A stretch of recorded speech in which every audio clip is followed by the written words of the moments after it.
All right. Hi, everybody. Welcome to Rock Your Purpose Book Club. I have stickers on my book. 15 Invaluable Laws of Growth by John Maxwell. And I am Eilers-Heffner. I am a Sapphire. And I have on with me my dear friend, Megan Brooks. She's going to introduce herself and get us started with chapter 7. Hi, everybody. Megan Brooks here, Gold Ambassador with Plexus. This is my first book club, so sorry if I stumble on my words. Thank you guys for joining us tonight. Sorry, the graphic had the wrong post, but we all know that it's at 9. So this book is wonderful. I'm loving every single thing so far.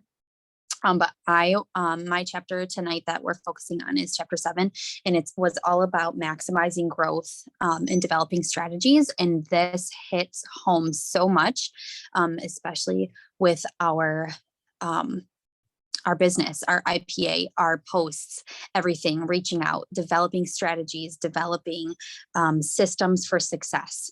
And so I really like how he talked about the 4 things to focus on when developing the strategies and having a pro-strategic mindset, having systems for success that are personal and they are transferable and they are repeatable. So this is so much of what we focus on in our business, is making sure that we are being strategic with our personal posts, our personal reach outs, and also making sure that it's transferable to the next person, or, our upline, our downline, our friends, our family, things like that. So it's easily available, easy to use.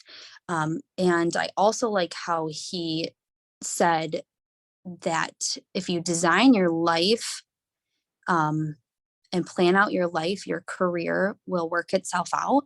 And that totally resonated with me, because in planning your life and having strategies in your life, it's really hard, or I should say it's really easy to get so wrapped up in focusing on work instead of putting your life first. And I find myself doing that, like, oh, I have to work from this time to this time, and then I can be a mom and do the mom things and do the house things. And it's like, no, mom things, house things, life things come first, and then work things will follow. And then you're like, okay, this is the time that I know that I have to be at work from 9 to 5 or 8 to 4, whatever the case is. And so that time is set aside for work time, and everything else is the important things in your life. And I liked how at the very beginning of the chapter, he was talking about reviewing things for the year. He sat down, it was after Christmas time or something like that, and he was talking about how he reviewed everything in his planner and the calendars and everything, and what he spent a lot of time on, what he should have spent more time on, things that he should have delegated to other people to spend time on. And that was, I really liked that point, because it is hard to get wrapped up in things that we are yes people. We say yes to so many things, and then we end up stretching ourselves too thin. And so it was really, this chapter really was struck big with me, because my husband says that to me all the time. He says, you're such a yes person. You say yes to everything, and then you don't have enough time in your day. And I'm like, okay, that's true. And so it is important that we do strategize and make sure that we are delegating and prioritizing and putting certain things of, what has to be done in a day and what can get done or what might get done after that important stuff. And so I really liked that part of the chapter. And then I also wanted to highlight on the part that he was talking about keeping the big picture in mind and being able to reach your end goal and everything that you have to do in between. So you have that big, huge picture. And then you have like our umbrella. So the big umbrella, and then everything underneath that goes into play to make that end goal happen. And, all of our uplines talk about this all the time. You have to strategize, you have to prioritize. What do you have to do? What steps do you have to take to reach that end goal, your why, your how, your what is important to you. Who would you want to target? Who do you want to reach out to? Who do you want on your team? And that was super important. So like developing systems that work for yourself. Fallon has put a lot of systems in place for us to be successful if we choose to use that to our advantage, but also it's not so set in stone that we can't tweak it to make it work for ourselves. And I think that's really incredible, because what might work for myself might not work for Elizabeth or work for Lauren or, whoever else, but it's the big picture, the end goal. We all have that end goal of being jewel status and being diamond status. So I really liked how he highlighted on that. And then one of the last things that I wanted to touch on about this chapter was just being, having your time be valuable. And we talk about time blocking all the time. Prioritizing, staying consistent, making sure that you're using your time wisely as best as you can. Of course, we're human. We're going to have those days where we just want to sit on the couch and we want to just be lazy and not doing the things that we should do, but being consistent is so important.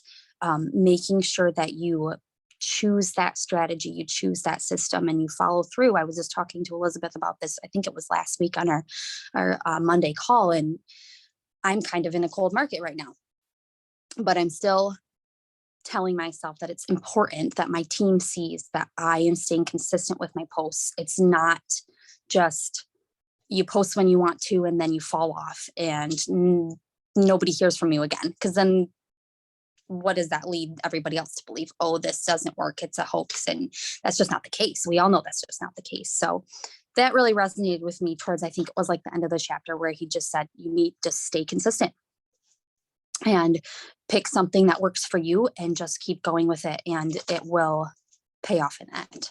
So I really, really like this chapter. Awesome. Thank you. Yes, you're welcome.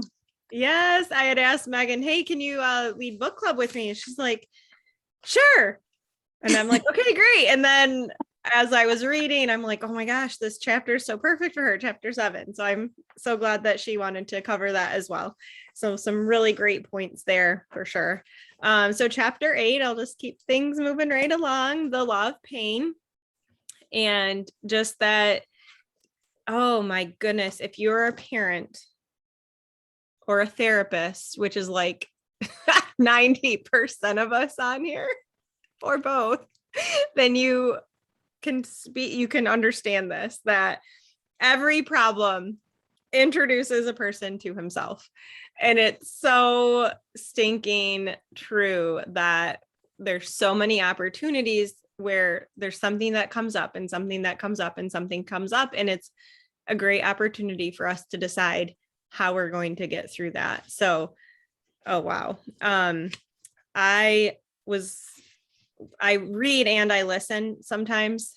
Like I read, I listen, I go back and forth just to get it more in my head. And I was listening to this whole chapter about Cheryl McGinnis and her husband and all of that, who he passed away in the 9/11. And it was like, oh my goodness, like just so tearful. And how much that she went through, and she just this realization that life is still going to happen, right? Life is going to happen.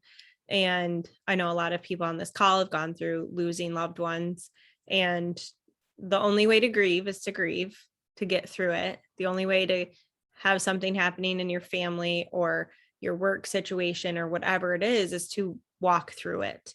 And we get to decide how are we going to do that. And I really like how he just really points out that ups and downs, problems, things are going to happen. Everyone is going to have them. No one likes this. No one likes it, but this is how we're building our character. This is how we're building our perseverance. And we get to have realistic expectations as we're going through stuff, right? I don't always have realistic expectations of myself. I push myself quite a bit. And so realizing like, okay, Elizabeth, like, like you said, Megan, like here I am trying to do so many things in a day and there just isn't enough hours. So time blocking, being intentional, having a plan for the day really, really helps. But Also, when it comes to problems, we have to understand that if you have kids or you have a job or you have anything, everything that can be relatable to this, that we have to plan in that extra time to pivot, to problem solve for things to go wrong. So, he really gives a lot of, also that creativity can come in.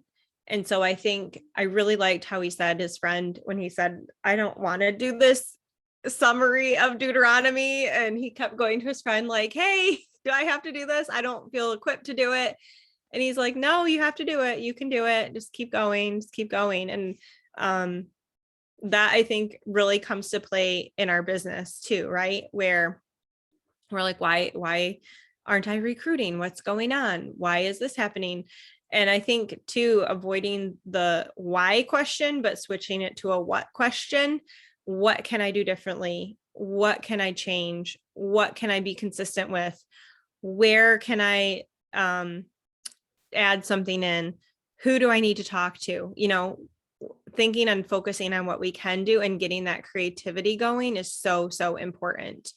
And I know sometimes that we just get in this like, oh, well, no one's talking back to me, or, hey, no one's commenting on my posts, or no one's responding back. Well, you know what? That's okay, because we can't control that. So what can we do in the meantime? Where can we focus our energy, our time? What can we be doing that's creative? How can we tweak what we're doing? So we aren't not posting, right? But we might need to tweak our posting. We might need to add more value to our audience. We might need to be more entertaining. We might need to learn how to do a reel. I'm saying might. This is not something that everyone needs to focus on. Don't go change everything that you're doing. I'm just throwing out suggestions that we can be creative. So when we can try new things, it's okay. The reality of that though is that you don't want to get so stuck in trying new thing that, one, you're losing track of what you're doing, and two, you're spending all your time trying to create content, for instance, instead of talking to your people. So talk to your people, look at your back office, see who you can talk to better, get on the phone, really focusing on quality time, and then helping your people see who they can help. So sometimes our creativity needs to come out in, okay, so-and-so on my team has 2 happy product users or 10 happy product users. Well, how can we help them also start sharing? Okay. And then I love that he just really focuses on attitude. How are we going to have our attitude be? Because that is so, so important. And again, when you have little people that live in your house, you definitely get a reflection of what your attitude probably is some of the time or most of the time. And then it allows us to have adjustments and tweak what we're doing and how we can communicate more effectively, how we can keep our own attitude in check, how we can bring in more gratitude, and just really looking for the positive in situations. And it can get hard. It gets taxing after a while. It just does, but our job is to still stay in that positive mindset. And taking responsibility. I think I've beat that to a dead horse the last couple of calls that I've done. So if you need more on that, then go back to the last couple of calls I did in October and November. Number 9, chapter 9 is the law of the ladder. So character growth determines the height of your personal growth. And oh my gosh, like how many stories have you read? Diamond Docs have you watched? Where so many jewels and so many of these leaders that we're following have said Plexus is a personal growth plan with a comp plan attached, right? They're not saying, oh my gosh, this is this great comp plan. They're saying this is a personal growth plan with a comp plan attached. And that's really so true. And it's really funny being in this position now, because I did this book like 5 years ago or 4 years ago or something. And I'm like, wow, like look at all these things that I've applied to my life and that I'm telling my team and teaching my team. It's really encouraging to see. So you guys, I have like sticky notes in here from when I did this the first time. And I'm like, okay, these are dreams and goals that I had that I've achieved now, and it's really, really encouraging to see that. So just know that all of this effort you're putting into getting on calls and getting on book clubs and reading the books and listening to the audiobooks and listening to your podcasts or whatever, watching those training videos, it all is going to pay off. Achievement to most people is something you do. To the high achiever, it's something you are. I love that. I personally love that. I'm kind of a high achiever, I would say.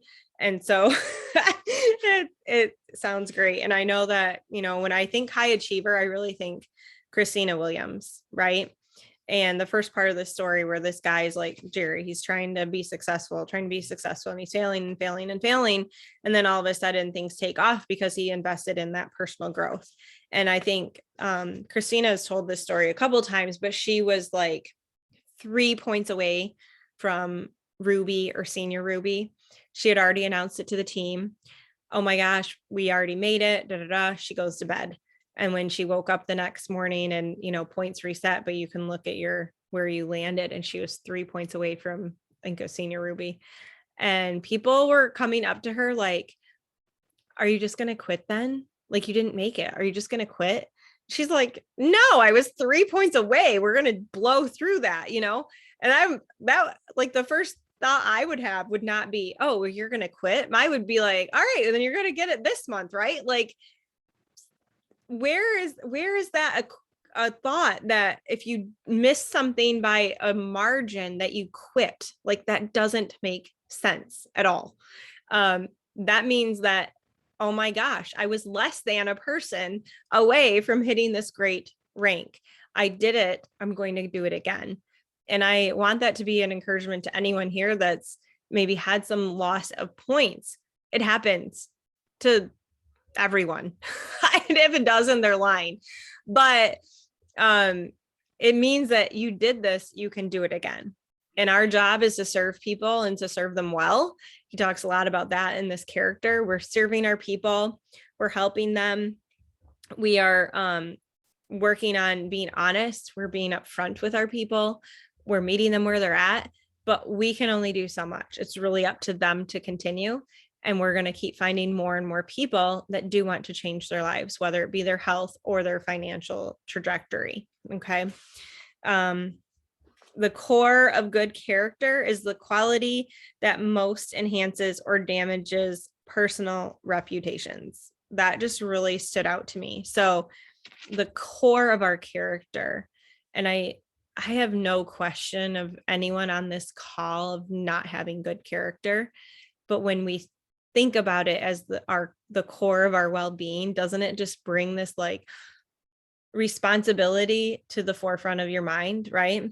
And I think that that's good. We definitely need to make sure we're staying on the up and up, and that's going to continue to reflect positively on Plexus, on our families, on our children. It's definitely good. So, and then he talks about too, it's great to be healthy on the outside and the inside.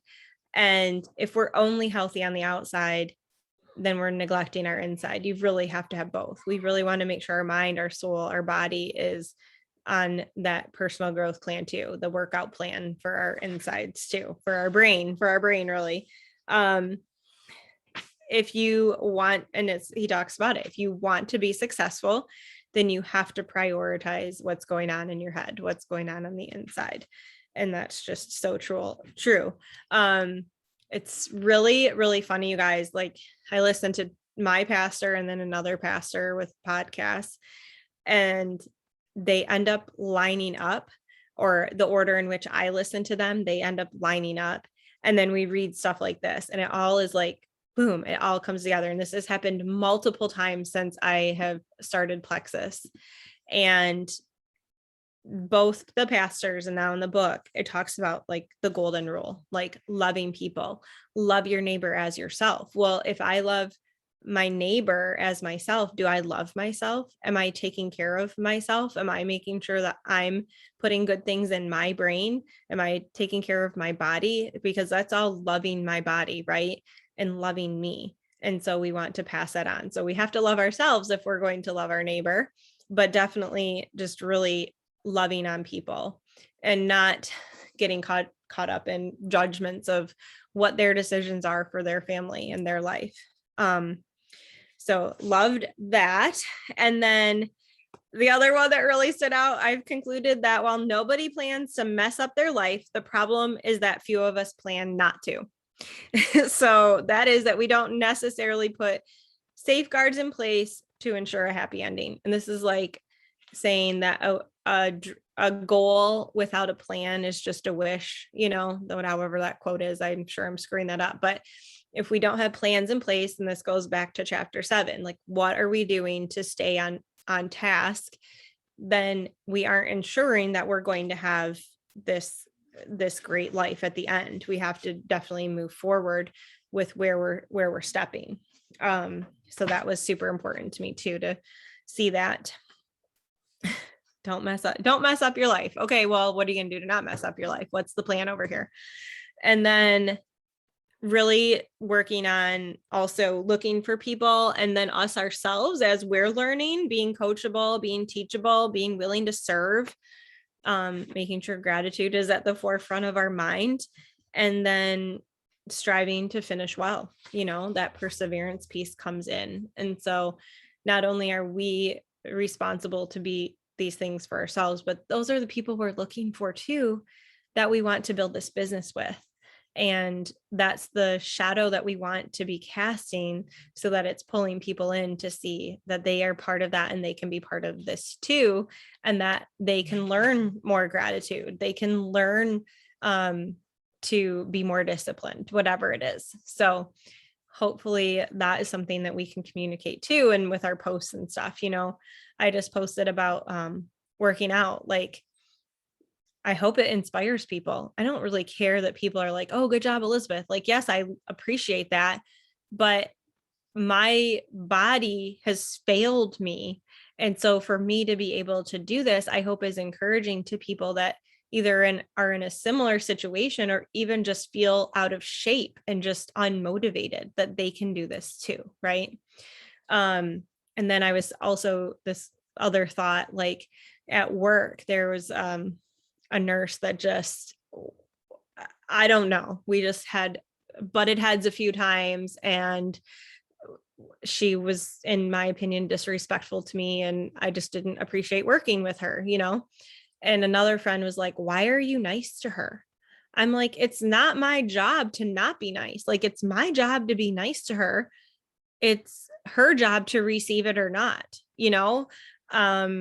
And then I saw her actually out in the community over the weekend, and I purposely went up to her and said, oh my gosh, hi, how are you?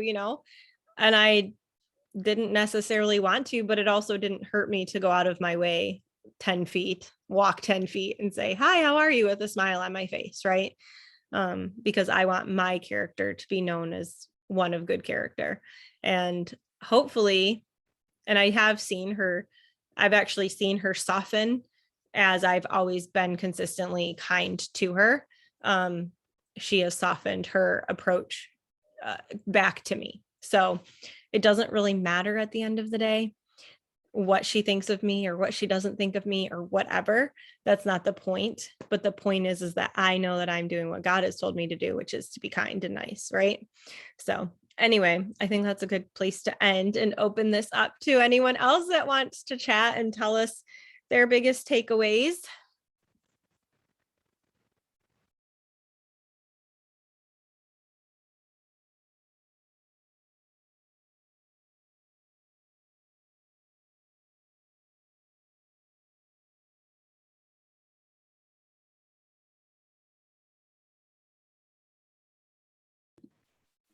You guys can message in the chat if you can't unmute yourself, but I think that you should be able to.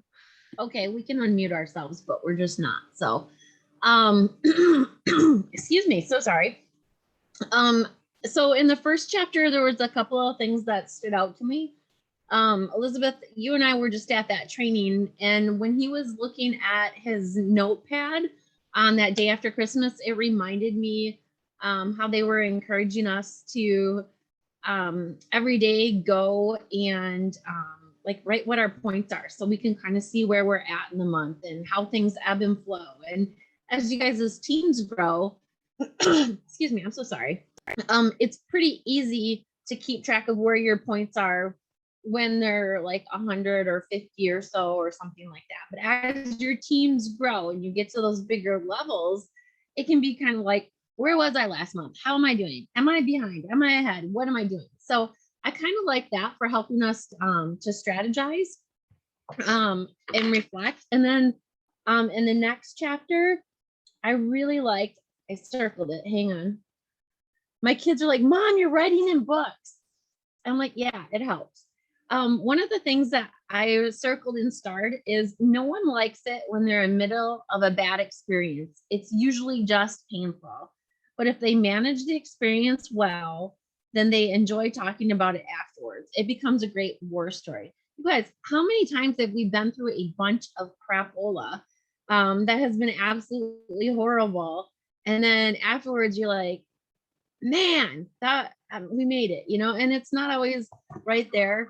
But it can be years later. I mean, even just like, oh my gosh, we made it through PT school.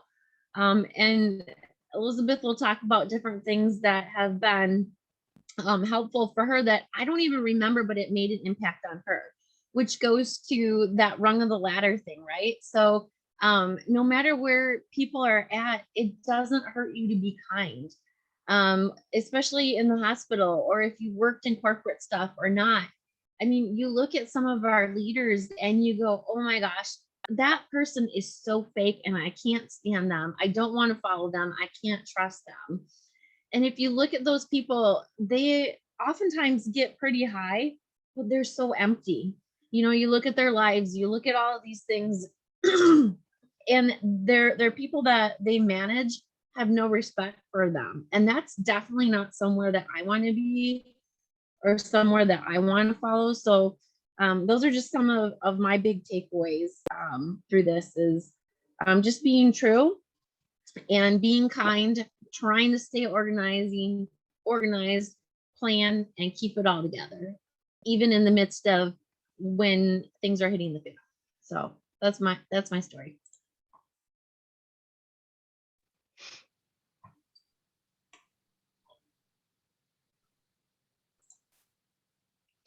I loved how he emphasized, getting the systems in place, utilizing the systems, working smarter, and then what we do, duplicate those systems down to our team so then they can utilize them and they know how to duplicate down. It just, once you find a system, once you're utilizing the system, it makes it so much easier, especially when you don't feel like doing things and you really, or you have those days where life just happens and you're like, okay, I've got this system, I can get this done, let's do this, instead of having to kind of reinvent the wheel every time. So I really like how he pointed that out. That was very helpful.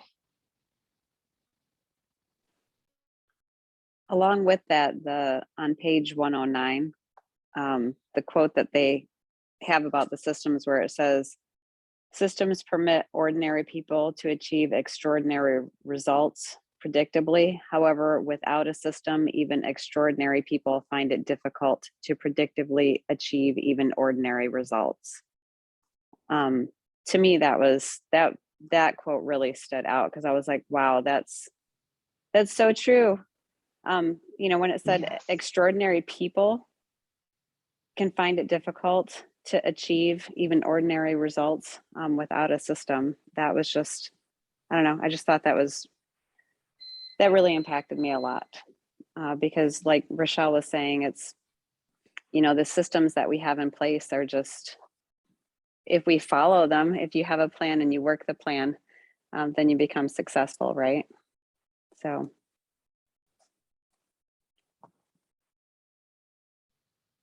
Yes, that was one of the things that stood out to me as well. And that's it. I'm glad you have the book in front of you. I do not. So to read that.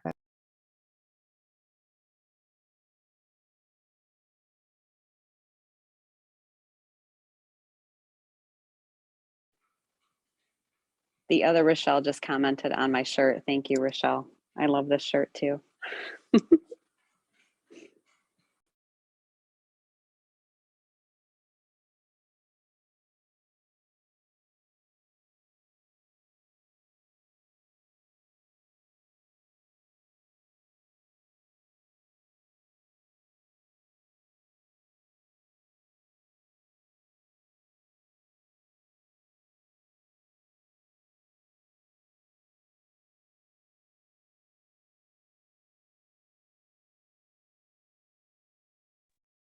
Well, I'll just say that I liked this quote so much that Dan Coates, the senator, said, "Character cannot be summoned at the moment of crisis if it has been squandered by years of compromise and rationalization."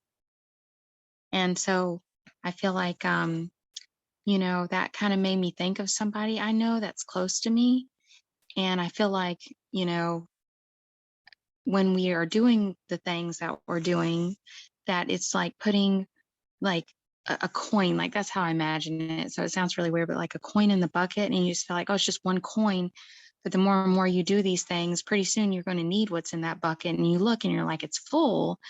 And it's like, okay, all these little mundane things that I feel like don't add up to anything, they really do. It's such an investment. And it's an investment of perseverance. Like I can't think of the scripture that talks about, maybe Daniel can help remember, but how perseverance produces good character and like patience and all those good things. And so I think this goes right along with what God tells us in scripture, that makes us just overall such a better person because of these little things we're doing, these little investments.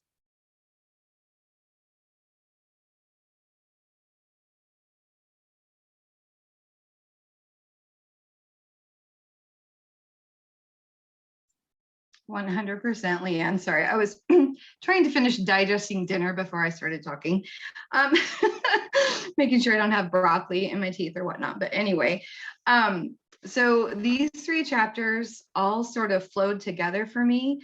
There's a quote by C.S. Lewis. It's on page 111 that talks about every person is composed of a few themes. And I think that in that statement, what we can take away from it from a business perspective is that, and I hear this all the time, like your wall should reflect you, right? Not just plexus or just one thing about one hobby you do, or just, your work, but it should reflect the whole you. And I was talking to a gal who I hope will be joining us very, very soon. She was like, well, I just don't have social media presence. And I said, well, you do. It's just really sporadic, but you always post about the things you love the most. And that is all that I do on a regular basis.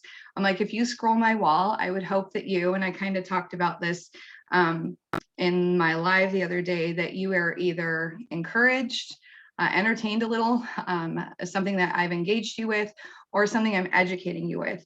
And the thing that drew me was that the next chapter talking about pain, November is a month that is not an easy month for our family. My dad's birthday comes in November, so that is always one where I'm always double checking on my mom for the days surrounding that, now that he's been gone almost 17 years. And then losing my brother on Veterans Day 13 years ago really changed the trajectory of all the family that he left behind, myself and my kids, my mom, who then came to live with us because he owned the house she lived in. And so it's interesting the way he describes that you can choose what to do with that. And it's interesting now that we are 13 years the other side of that as a family, how my siblings and I have all chosen very different paths in dealing with that. And 100%, I know that it has to do with what the Lord called us to do, my husband and I as a family, to support the rest of our family in that time. I had people asking me all the time, like, how are you doing? How are you doing? And my response was, I'm good, I'm breathing, I slept today, I ate today, and I've cared for everyone else. And it really was a season where I just had to choose to like push through. But now on the other side of it, it's a thing in my life that caused immense pain and is still very painful, that I can choose to help educate people about, that I can share to help others who suffer with mental illness feel like they might be heard if they spoke out, and give options. And so I loved that part of it. And a lot of that part of growth in me has come through what the last chapter was talking about, really choosing to invest in my spiritual mindset, my physical body over the last 4.5 years, and my mind, and how I take things in, and how I take criticism, or whatever it is. I've just really changed as a person. I was telling someone today that for the years leading up to Plexus, I was so unhealthy that I stopped being the nice Nicole that I used to be in my 20s. And they kind of laughed. I'm like, no, seriously, I was not nice for a few years, but it was because of the physical pain I was in. And so I love that Plexus has given me both sides of that, a new physical outlook, but also a new mental outlook. And it's definitely deepened my walk with the Lord as I go through the process that this business can sometimes be. So I just love that all 3 chapters just sort of flowed together for like the whole person that we are all trying to be. So.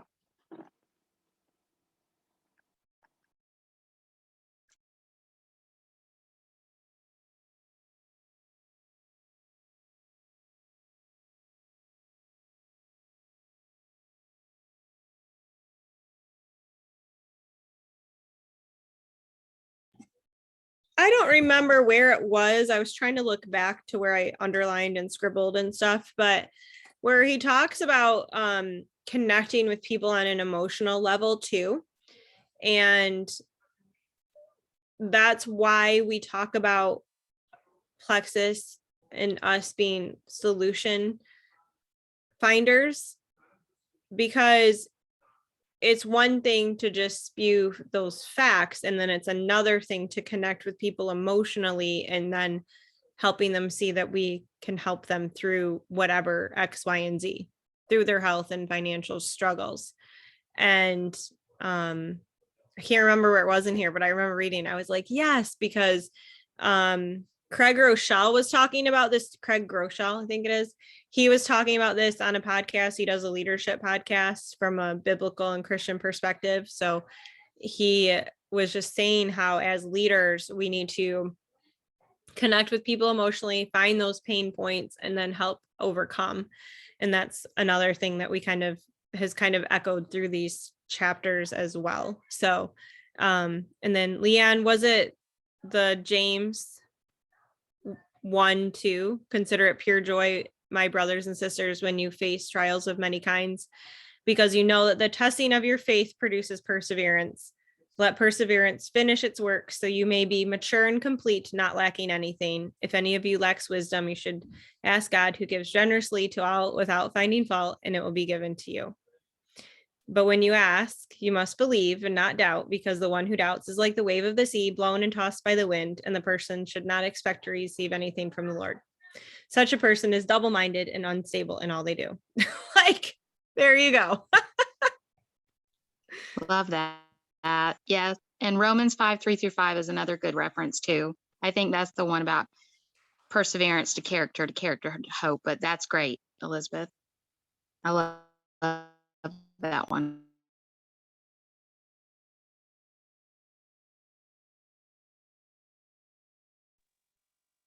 Okay, I'm gonna say something else real quick, just to be real, it's kind of hard sometimes. Like, I don't really have a group of women right now, except for you guys that I kind of open up so much to. But I don't know if you guys have this hang up, but just I love to smile and I love to be kind, but I've often been judged wrongly for that kindness as being fake. And so, with Plex, I've really been putting myself out there, and it's been like definitely stepping out of my comfort zone, because I'm always having this in the back of my mind that people are going to think I'm fake. and I just need to stop worrying about that. And this is definitely like a problem I face, and I'm trying to overcome it. So I don't know if any of you guys have ever like had people misjudge you like that.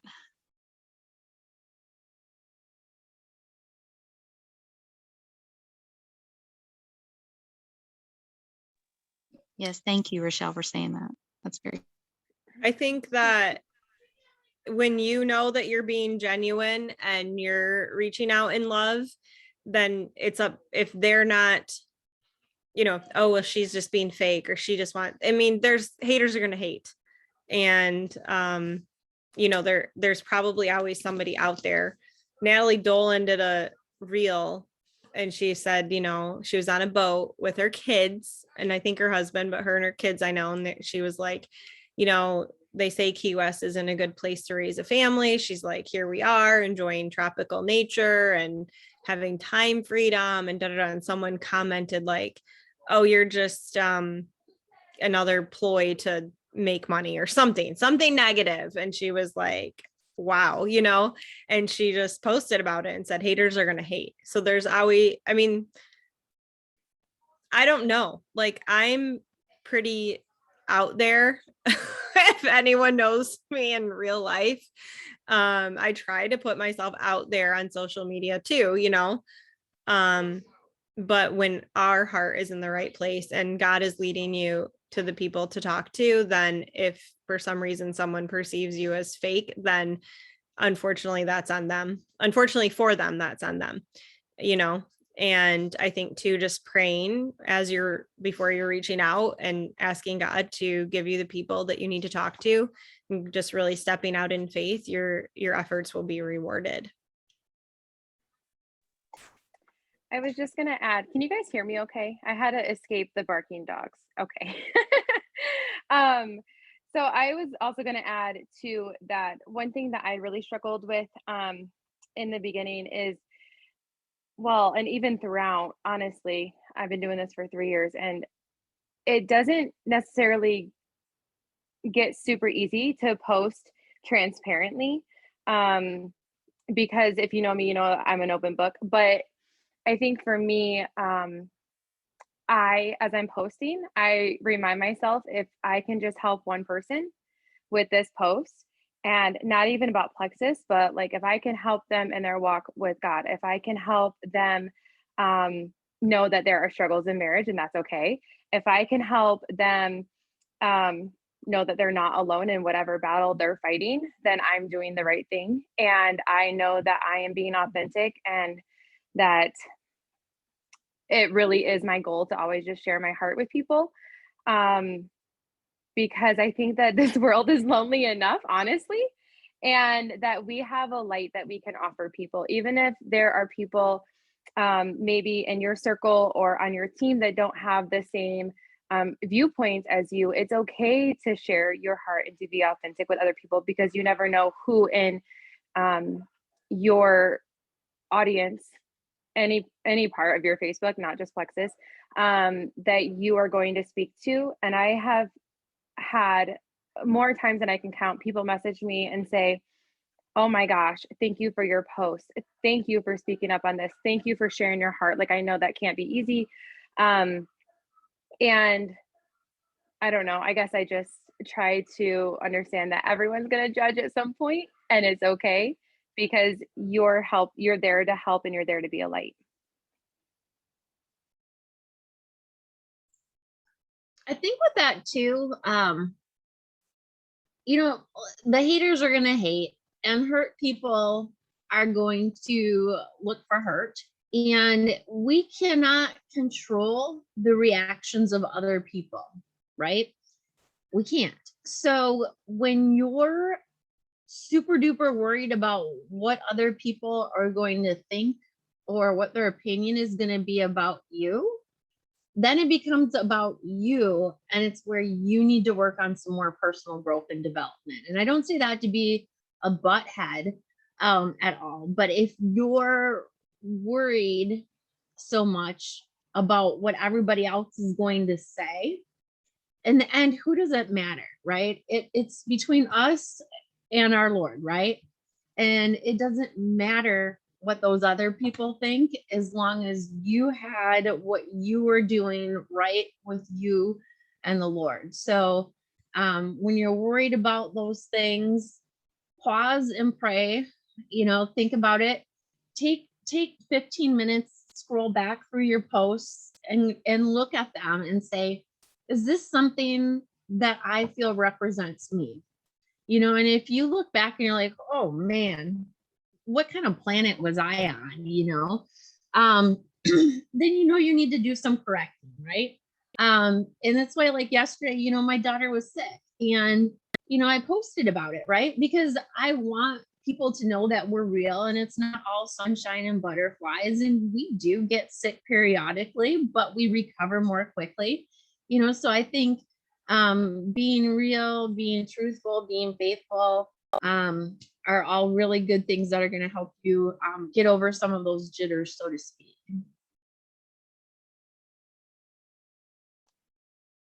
Leanne, I was going to speak to you from a yellow heart to a yellow heart and tell you that 4 years ago, when I first started messaging people, it would almost make me sick to my stomach that they would think I was just trying to make a dollar.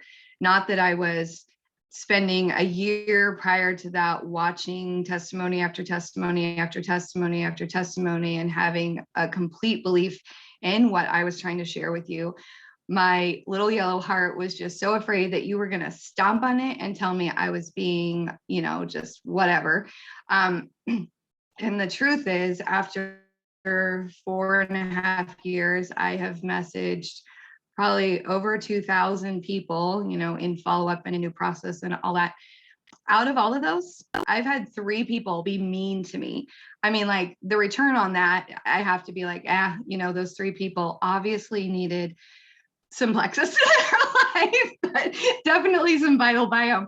But really, the reality is that it took me a while to not be afraid of the responses, because I knew it wasn't personal if I was being genuine with why I was reaching out to you. And so I would say that to you from one yellow soul to another, because I kind of feel like you're probably a yellow too, that it's okay to be fearful about it. I think it's like a large portion of humility, I think, that comes with yellow, because we are so afraid to offend. That the honesty is, if you are doing it from a place of love and genuine outreach, that the response is always going to be, like Elizabeth said, a response from where they are at in their life. It's just, and that comes from them choosing to be either in their pain still and seeing your message for whatever, but if you're coming at it from a point of love and sharing and genuineness, then it just is what it is. I say that a lot now. It just is what it is, and moving on. And I will follow up with you later. Like, I just sort of, have left some of those people alone. Some of them I know really need plexus. And so I have followed up with some people who've said some very odd things to me over the last 4 years, but it again comes from a place of, you're still complaining about your migraines. You're still complaining about, your kids rash all over this and that and the other. And it's just like, I really would like to share with you what I know about so yeah. So just know it's them, not you.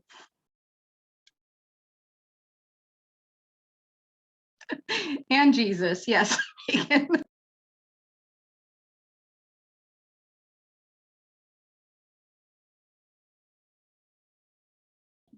All right, you guys, it's 9:50. 4:30 comes early. I don't get up that early. 5 a.m. comes early. Anybody have any last minute thoughts that they're dying to share? I have one last thought. This is Martha. My last thought comes from page 150, where it talks about being teachable. Whenever I was reading that one section, that's one thing that I always remind my kids is, be teachable, be coachable, and humble yourself. You don't know everything, and that's okay. Nobody does, and the only one that does is the Lord. I think that it's important that we all take a step back from the things that we do think that we know and try to embrace different perspectives to learn it again. And that's one of the best reasons for doing personal growth and self-development and reading books like this and reading them not just once or twice, 3 times more. That's why we read of the word, hear it from different perspectives and understand that whether you're in good seasons, bad seasons, or anywhere in between, there's always a good word, a good message ready for you. So whenever I saw that, it was just a really small paragraph, but I was just like, okay, Lord, there we go again. Be teachable, be coachable, be humble. And that's always helped me out. So yeah, just want to throw that out there. Yes, thank you for sharing too and jumping on here, Marty. We appreciate that so much. So glad to see your smiling face, even though it's your picture. But I love it. It's been a long day of woodworking. I bet. Aw. Well, thank you. Thank you everyone for hopping on. We appreciate it so much and lots of good discussion tonight. So thank you for your time. We'll see you on here at 9 o'clock next. No, not 9 o'clock next Thursday. It's Thanksgiving. So in 2 weeks at 9 o'clock. So I won't be making any more graphics that I know of for this book club. So don't worry.